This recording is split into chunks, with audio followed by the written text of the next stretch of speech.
আসসালামু আলাইকুম, সবাই ভালো আছেন? আমি আজকে চলে আসলাম একটা নতুন ব্লগ নিয়ে। এখানে অনেকে আসছে না, আমি আজকে ১ম আসলাম। তাই আজকে আমার জন্য ১ম একটা নতুন জায়গা। এখানে উম দেখা যাচ্ছে তিস্তা ব্যারেজ, তিস্তা ব্যারেজের ক্যানেল এটা। ক্যানেল এটা পানি একপাশে নদীর পানি আরেক পাশে নদীর উপর দিয়ে যায়। আর বাকি নদীর পানিগুলো নিচ দিয়ে যায়। সেটাই দেখার জন্য আসলাম আজকে। নতুন একটা জায়গায় কি সুন্দর পরিবেশ। দেখতেছেন কত সুন্দর। এই পানিগুলো যাচ্ছে ক্যানেলের পানির উপর দিয়ে। আমি চলে আসলাম নতুন একটা জায়গায় ঘুরতে। এটা একটা নদী। এই নদীর পানি যাচ্ছে আর এক নদীর উপর দিয়ে। আর ওই পাশে এই পাশে ক্যানেলের পানি যাচ্ছে। আপনারা দেখেন কি সুন্দর পরিবেশ। এখানে অনেকে ঘুরতে আসছেন, অনেকে আসতে পারেন। এটা নদী, এই নদীর পানিটা যাচ্ছে উপর দিয়ে।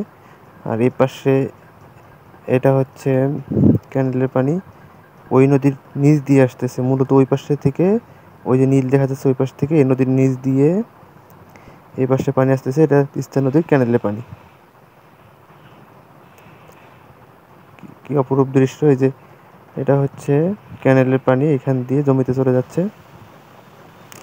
কে কে ঘুরতে আসছিলেন এখানে সবাই কমেন্ট করে জানাবেন। অনেক ধন্যবাদ।